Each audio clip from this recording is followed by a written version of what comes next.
বিলকিস রানীর সম্পর্কে হযরত সুলাইমান আলাইহিস সালাতু ওয়াস সালামকে যখন হুদহুদ পাখি এই বর্ণনা দিল, সুলাইমান আলাইহিস সালাতু ওয়াস সালাম বলেন, ঠিক আছে, ফাকালা সানানজুরু আসাদাকতা আম কুনতা মিনাল কাযিবিন, তুমি যে ঘটনাটা কইলাই এটা হাসানা মিছা, এটা তো যাচাই করা দরকার, সত্য না মিথ্যা যাচাই করা দরকার।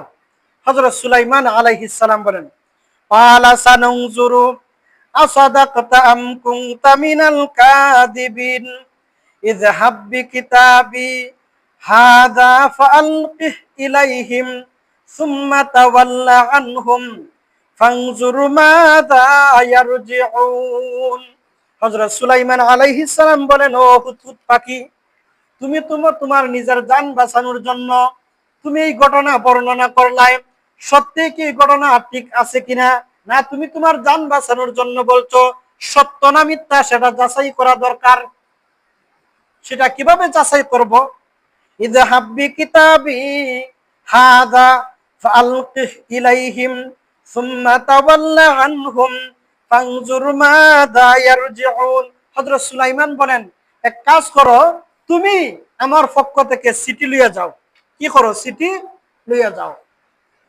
এই চিঠি তাদের কাছে প্রেরণ করবাই, চিঠি প্রেরণ কইরা তুমি একটু সরে যাইবাই, ফানানজুর মাযা ইয়ারজিউন, এরপরে আমরা দেখব উত্তরটা কি আসে। পক্ষ থেকে এই হুদহুদ পাখি চিঠি নিয়ে গেছে। এখন এই যে আরশ সিংহাসন, এটা তো ঢুকা সাধারণ সম্ভব নয়। কেউ বলছেন যে তার মধ্যে মিনিমাম 7টা গেট আছে, তালাবদ্ধ। একটা ন্যূনতম প্রাণী পশু পাখি ঢুকার মতন কোনো অবকাশ নাই। এই হুদহুদ পাখি আল্লাহ পাক রব্বুল আলামিনের হুকুমে, হযরত সুলাইমান আলাইহিস সালামের হুকুমে আল্লাহ পাক রব্বুল আলামিন তাকে এমন এক ক্ষমতা দিবেন, সে খুব তার তীক্ষ্ণ বুদ্ধির মাধ্যমে সে কি করছে, এই সিংহাসনের ভিতরে ঢুকছে। ঢুকার পরে যেখানের মধ্যে বিলকিস রানী যেই আসনের মধ্যে, যেই খাটের মধ্যে ফালঙ্গে ঘুমায়, সে ওই খাটের উপরে তাইকে চিঠিটা বিলকিস রানীর বুকের উপর ফেলে দিছে। বিলকিস রানী যখন সকালে ঘুম থেকে উঠছে, উইটা দেখে যে তার কাছে কাগজের টুকরা একটা চিঠি, এটা ফালাইয়া হুদহুদ পাখি একটু দূরে এসে গিয়ে বসে আছে। যেই মাত্র এই চিঠি দেখছে, চিঠি দেখে তো তার মধ্যে আবার কি ছিল, জ্ঞান ছিল, বুদ্ধি ছিল। সে সে চিঠি নিয়ে গবেষণা করছে, পর্যালোচনা করছে। পর্যালোচনা করার পরে নিজে নিজে প্রথমে এটা বুঝছে, বুঝার পরে তার সভা মন্ত্রী পরিষদ যারা আছেন সবাইরে ডাকছে। ডাইকা কি বলতেছে, আল্লাহ পাক রব্বুল আলামিন সেই ঘটনা বলেন, কালাত ইয়া আইয়ুহাল মালাউ ইন্নী উলকিয়া ইলাইয়া কিতাবুন কারীম। সবার তার মন্ত্রী পরিষদ যারা আছেন সবাইরে ডাকছে। সবাইরে ডাকিয়া বলতেছে, ইয়া আইয়ুহাল মালাউ, হে আমার মন্ত্রী পরিষদ সম্প্রদায়, হে আমার সভাসদ, ইন্নী উলকিয়া ইলাইয়া কিতাবুন কারীম, আমার কাছে এক সম্মানিত চিঠি আসছে।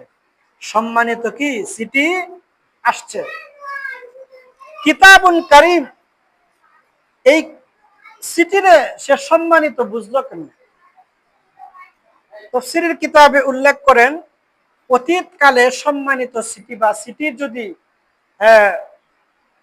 সিটির মধ্যে, সিটির যে গ্রহণযোগ্যতাটা প্রমাণিত এভাবে যে সিটির মধ্যে শিলমোহর মারা থাকতো।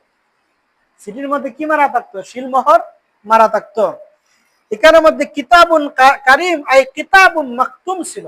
এই সিটিটা কি ছিল? শিলমোহর মারা ছিল। এই জন্যে বিলকিস রানী বলছে যে এটা সাধারণ কোনো সিটি নাই, কারণ মোহর মারা যে সিটি, এটা গুরুত্বপূর্ণ বড় কোনো ব্যক্তিত্বের পর্যায়ের পক্ষ থেকে আসে, সাধারণ কোনো মানুষের পক্ষ থেকে সিটি আসে না।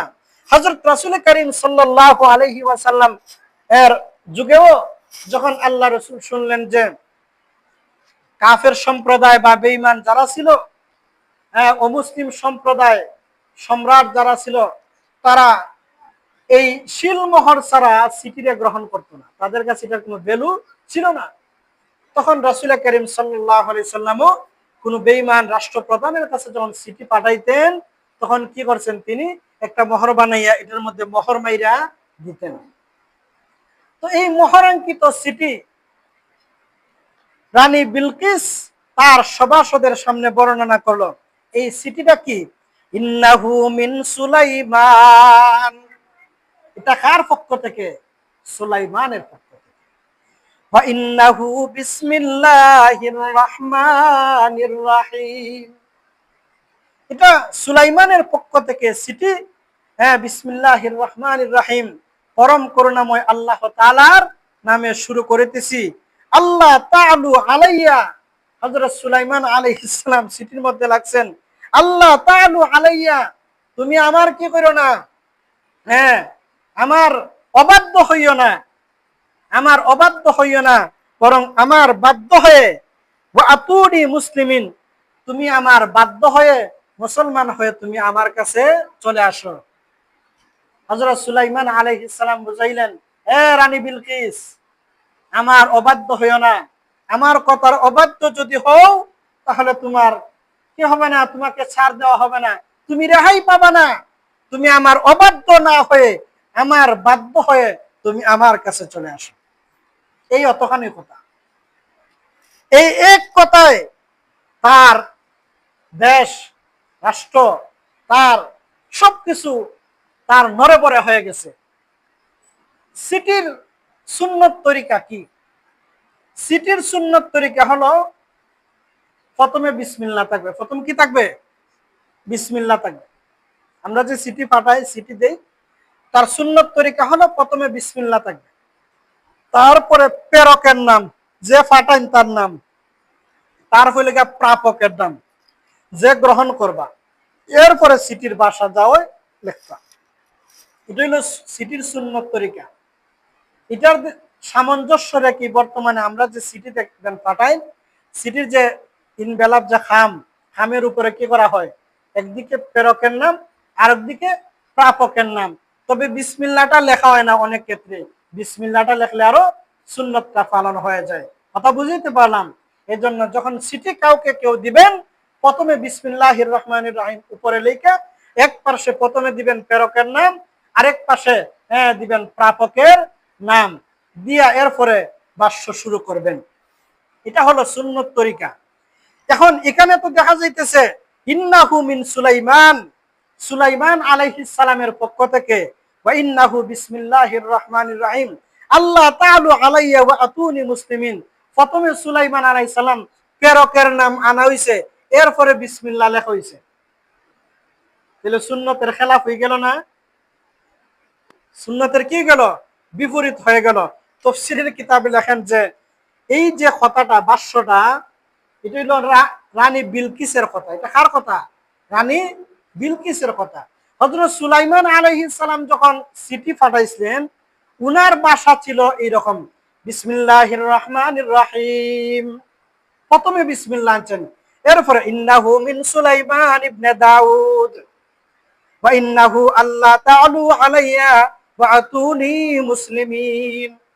হযরত সুলাইমান আলাইহিস সালাম যখন চিঠি লেখেন, তখন প্রথমে দিবেন বিসমিল্লাহ, এর ফলে বলছেন মিন সুলাইমান ইবনে দাউদ ইলা বিলকিস বিনতে সারাহিল, এরপরে লেখছেন আল্লাহ তাআলু আলাইয়া ওয়া আতুনি মুসলিমিন। প্রথমে বিসমিল্লাহ দিবেন, এরপরে সুলাইমানের নাম, এরপরে বিলকিসের নাম, এরপরে চিঠির কথা লেখছেন। এইভাবে দিবেন সুলাইমান আলাইহিস সালাম। কিন্তু রানী বিলকিস যখন পড়ে, তখন সে আগে সুলাইমানের কথা পড়ছে। বিসমিল্লাহ গুরুত্ব যে কি রকম, এটার তো আর, সে অমুসলিম বেটি, মূর্তি পূজা করে, সূর্যের পূজা করে, তার কাছে কি বিসমিল্লাহর গুরুত্ব আসেনি? হ্যাঁ, বিসমিল্লাহর গুরুত্ব জানে না, কিন্তু সুলাইমান যে রাষ্ট্রপ্রধান নাম শুনছে, এই জন্য সুলাইমানের গুরুত্ব বুঝা সে আগে সুলাইমানের কথা উল্লেখ করছে, ইন্নাহু মিন সুলাইমান ওয়া ইন্নাহু বিসমিল্লাহির রহমানির রহিম। এইভাবে এটা হলো রানী বিলকিসের কথা। আর রানী বিলকিস যেইভাবে বলছে, কুরআন আল্লাহ সেইভাবে কি করছেন, তুলে ধরছেন। যাই হোক, সিটির সুন্নত তরিকা বললাম এবং আগে পরের কারণ কি তাও বললাম। এরপরে এখন ওই রানী বিলকিস বলতেছে, কালাত ইয়া আইয়ুহাল মালাউ আফতুনি ফি আমরি, এই বিষয়ে কি করো তোমরা আমারে পরামর্শ দাও। কি দাও? আফতুনি, ফতোয়া দেওয়া। এখানে ফতোয়া বা মানে কি করা? পরামর্শ দেওয়া। পরামর্শ দেও। মা কুনতু কাতিআতান আমরান হাত্তা তাস্তাহদিউন হাত্তা তাশহাদুন, ওই আমি তো কোনো বিষয়ে ততক্ষণ পর্যন্ত সিদ্ধান্ত নেই না যতক্ষণ না তোমরা সামনেটা পেশ করি। অর্থাৎ তোমরা সাথে আলোচনা কইরই আমি যে কোনো বিষয়ের কি করি? সিদ্ধান্ত নেই।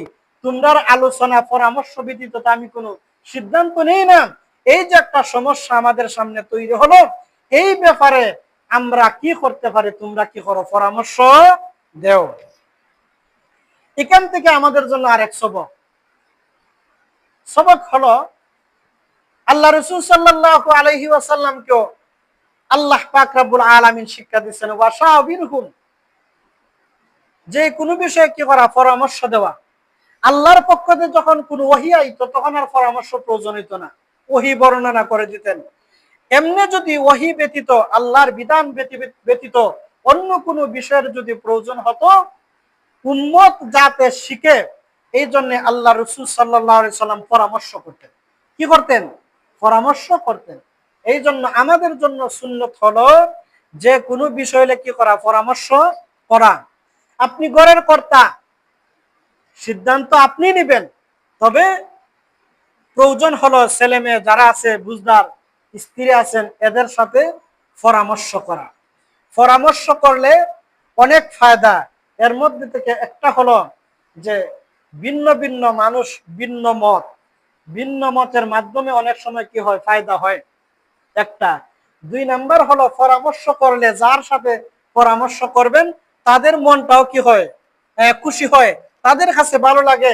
বাবা যখন সন্তানাদিরে তার স্ত্রী নিয়ে পরামর্শ করেন, তো স্ত্রী কয় না আমার জামাইয়ের কাছে আমার কি আছে? ভ্যালু আছে, নাইলে তো আমার জিগাইতা না। আজকাল আমরা সমাজের মধ্যে, পরিবারের মধ্যে অধিকাংশ সমস্যা হয় এই কারণে যে আমরা কি করি না? সুন্নত মানি না। সিদ্ধান্ত আপনি মনে করেন আমি ঘরের কর্তা, আমি যা মন চাই তাই শুনি। ঘরের বউর সাথে, বিবির সাথে, ছেলে মেয়ের সাথে আমরা পরামর্শ করি না। কিন্তু আল্লাহ রসুলের সুন্নত হলো, আল্লাহ রসুল বলেন যে তুমি কর্তা, সিদ্ধান্ত তুমি নিবা, তবে পরামর্শ করবা সবার সাথে। এই জন্য সবার সাথে পরামর্শ করতে রাজি আছেন তো? পরামর্শ করবেন।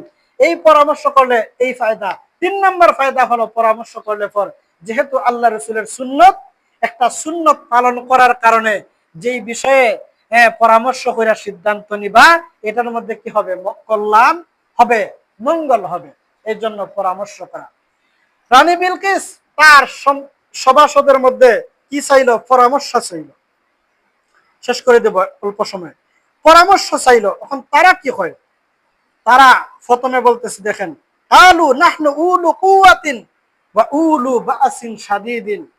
তারা কয়, ও রানী বিলকিস, আমরা তো শক্তিশালী, আমরার ক্ষমতা আছে, জনবল আছে, জনবল আছে। উলু কুওয়াতিন ওয়া উলু বাসিন শাদীদিন, আমাদের সম্পদ আছে, আমাদের কঠোর যুদ্ধ আছে, আমরা তার প্রতিহত করতে পারবো, এই সামর্থ্য আমাদের আছে। তবে ওয়াল আমরু ইলাইকে, কিন্তু সিদ্ধান্ত নেওয়ার দায়িত্ব হলো আপনার। ফানজুরি মাদা তা'মুরিন, আপনি দেখেন আপনি কি সিদ্ধান্ত নিবেন। আপনি যে সিদ্ধান্ত নিবেন আমরা সেটা মাথা পেতে মেনে নিব। প্রথমে তারা যে যোদ্ধা, তারা যে মন্ত্রী হল, তাদের অবস্থান অনুযায়ী তারা কথা বলছে। এটা হলো রাষ্ট্রসুলভ কথা, যে প্রথমে ব্যঙ্গে না পড়া। যোদ্ধা যারা হবে তারা ব্যঙ্গে না পড়বে। মন্ত্রী পরিষদ যারা হবে তারা প্রথমে তাদের কি দেখাবে? যে আমাদের এই আছে, ক্ষমতা আছে, আমরা প্রতিহত করতে পারবো। কিন্তু সিদ্ধান্ত আপনি নেবেন, কি করবেন দেখেন। তারা বলছে যে আমরা পারবো, কিন্তু সিদ্ধান্ত হইলো আপনার, আপনি দেখুন কি তা করবা, সিদ্ধান্ত নিবা। যাই হোক, সময় তো প্রায় শেষ, এখানে রাখি দি নাকি? না আর 1-2 মিনিট হইতাম? 2 মিনিট, আচ্ছা যাই। তখন রানী বিলকিসও কি ছিল? জ্ঞানী ছিল। সে বলল, দেখো, কালাত ইন্নাল মুলুকা ইযা দাখালু কারিয়াতান আফসাদুহা ওয়া জাআলু আ'ইদ্দাত আহলিহা আদিল্লা। রানী বিলকিস কয়, ঠিক আছে, তোমরা যেটা কইছো বুঝছি, আমরার ক্ষমতা আছে, জনবল জনবল সবই আছে। তাদের জনবলটা কেমন আছিল? তাফসীরের কিতাবে উল্লেখ করেন, তার মন্ত্রী পরিষদও ছিল মানুষ ৩১৩ জন। কতজন? ৩১৩ জন মন্ত্রী পরিষদ। এই ৩১৩ জনের প্রত্যেকের অধীনে ছিল ১০,০০০ সৈনিক। কত হাজার? ৩১৩ জন, প্রত্যেকের অধীনে ছিল ১০,০০০ সৈনিক। মানে কত হাজার, কত লক্ষ সৈনিক, ইয়া ক্যালকুলেটর দিয়ে মিলাইবেন, এত ক্ষমতা তাদের ছিল। এরপরেও রানী বিলকিস দেখেন কেমন বুদ্ধিমতী মহিলা, সে বলতেছে যে হ্যাঁ, আমরা তো ক্ষমতাশালী, ঠিক আছে, তবে একটা বিষয়, ইন্নাল মুলুকা, যখন কোনো রাষ্ট্রপ্রধান, কোন সম্রাট যখন ইদা দাখালু কারিয়াতান, কোন এলাকায় প্রবেশ করে বা আসে, কোন দেশে যখন আসে, আফসাদু হা, তখন সেটা কি করে দেয়? সবকিছু ধ্বংস করে দেয়, সবকিছু বিনষ্ট করে দেয়। ওয়া জাআলু আ'ইজ্জাত আহলিহা আজিল্লা, এবং ওই এলাকার, ওই দেশের যত সম্ভ্রান্ত সম্মানী মানুষ আছে, তাদেরকে কি করিলায়? বেইজ্জত করে, তাদের ইজ্জত নষ্ট করে, তাদেরকে পদদলিত করিলায়। যদিও আমরা ক্ষমতাশালী, কিন্তু সুলাইমান যদি আইসা আমাদের দেশে ঢুকে, প্রথমেই আমাদের দেশকে কি করবে? ধ্বংস করবে। এরপরে আমরা যারা সম্মানী মানুষ আছি, আমাদেরকে কি করতে পারে? দাস দাসী বানাইতে পারে। সুতরাং প্রথমেই আমরা প্রতিহত করব না। ওয়াকাযালিকা ইয়াফআলুন, প্রথমেই আমরা প্রতিহত করব না, প্রথমে আমরা কি করব? পরীক্ষা করব। কি পরীক্ষা? ইন্নী মুরসিলাতুন ইলাইহিম বিহাদিয়াতিন ফানাজিরাতুন বিমা ইয়ারজিউল মুরসালুন। প্রথমে আমরা প্রতিহত করব না, প্রতিহত না কইরা পরীক্ষা করব। কি করব? পরীক্ষা করব। কেমনে পরীক্ষা করব? হাদিয়া ফাটাইব। হাদিয়া ফাটাইয়া দেখমু তাই হাদিয়া গ্রহণ করেন কিনা। যদি গ্রহণ করেন, তাহলে বোঝা যাবে তিনি দুনিয়া লোভী বাদশাহ, আল্লাহ লোভী নয়, দুনিয়া লোভী বাদশাহ, তিনি কোনো নবী নয়। আর যদি দেখা যায় হাদিয়া গ্রহণ না করেন, তাহলে বোঝা যাবে তিনি আল্লাহর নবী, তিনি দুনিয়া লোভী কোনো রাষ্ট্রপ্রধান নয়। আর যিনি আল্লাহর নবী, দুনিয়া লোভী রাষ্ট্রপ্রধান নয়, উনার সাথে যুদ্ধ কইরা কেউ টিকে থাকতে পারে নাই। আল্লাহর কোন নবীর সাথে, কোন সম্প্রদায়ের মানুষই নবীদের সাথে যুদ্ধ কইরা, নবীদের সাথে টক্কর দিয়া কেউ টিকে থাকতে পারে নাই, যত বড় ক্ষমতার অধিকারী হোক। জুড়ে বলেন ঠিক না বেটি? এই রানী বিলকিস এটা জানতো যে না, যদি আল্লাহর নবী হন, উনার সাথে আমরা যুদ্ধ কইরা প্রতিহত করা সম্ভব নয়। এই জন্য আমরা প্রথমে কি করব? তারে হাদিয়া পাঠাবো। হাদিয়া পাঠাইয়া দেখবো তাই কি রকম মানুষ। ঘুষ দিলে বোঝা যায় না নি? অফিসে গেলে যে কিছু দেন, যদি নিলা তি বোঝা যাইবা যে তাই নরবরে, তাই দুর্বল পার্টি। আর যদি দেখা যায় যে না, ঘুষ নেয় না, বেচারা শক্ত মানুষ, মজবুত, আইন কানুনের প্রতি তা পাকাপোক্ত।